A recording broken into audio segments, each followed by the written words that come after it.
021056 dari Fakultas Ekonomi Prodi Manajemen Universitas Patompo. Saya akan mempresentasikan PPT saya yang berjudul Analisis Manajemen Risiko pada Toko Roti. Pendahuluan, latar belakang. Toko roti merupakan salah satu usaha yang memiliki potensi pasar yang besar karena roti menjadi makanan yang banyak dikonsumsi masyarakat.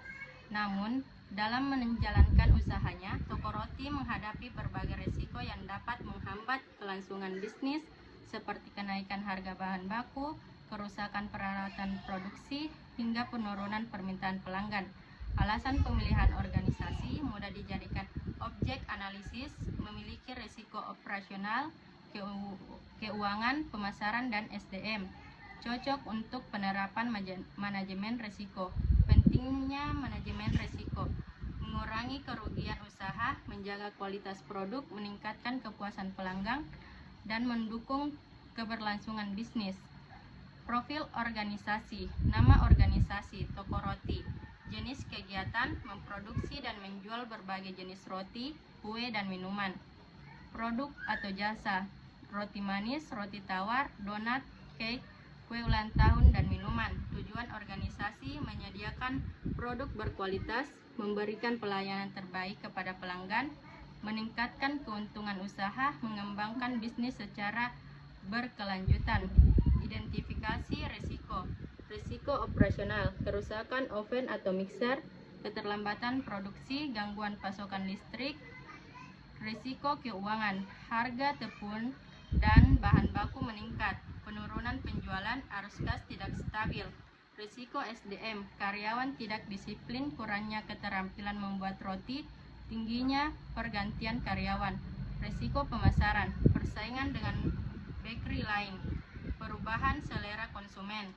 Risiko produk: produk cepat kadaluarsa, komplain pelanggan terhadap kualitas. Analisis risiko. Risiko harga bahan baku naik, probabilitas tinggi, dampak tinggi. Risiko oven rusak, probabilitas sedang, dampak tinggi.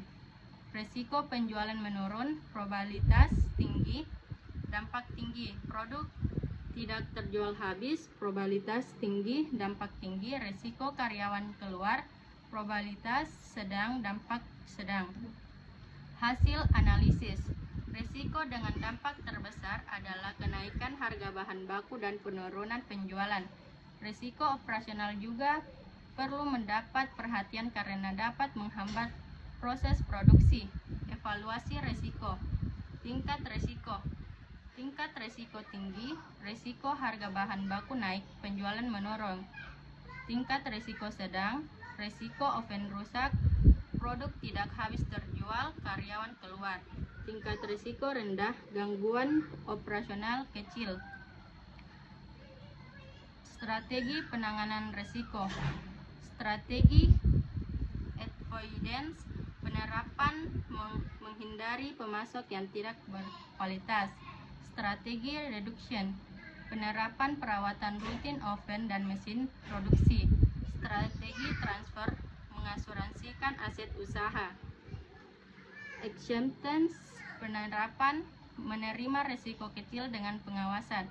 Upaya mitigasi: menambah pemasok bahan baku, membuat jadwal perawatan mesin, mengadakan pelatihan karyawan, melakukan promosi secara rutin, dan mengontrol stok agar tidak banyak produk terbuang. Risk register. R1, risiko harga bahan baku naik, dampak tinggi, level tinggi. Strategi reduction PIC, pemilik status berjalan.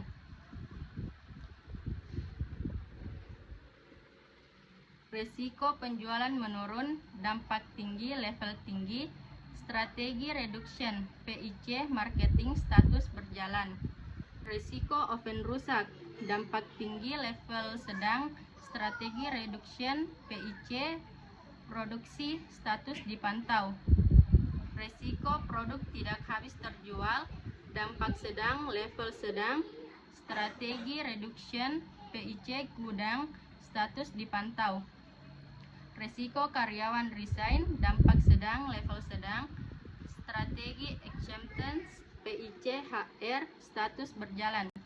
Kesimpulan, toko roti menghadapi berbagai risiko operasional, keuangan, SDM, pemasaran, dan kualitas produk. Risiko yang paling diprioritas adalah kenaikan harga bahan baku dan penurunan penjualan karena berdampak langsung terhadap keuntungan usaha. Penerapan manajemen risiko membantu mengurangi potensi kerugian, menjaga kualitas produk, dan meningkatkan keberlangsungan bisnis.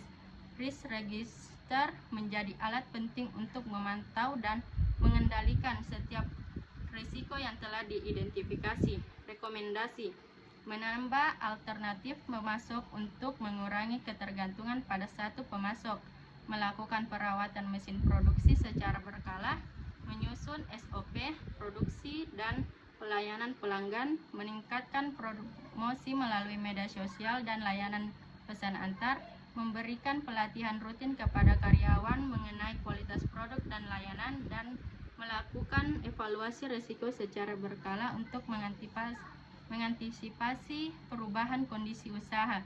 Sekian, terima kasih.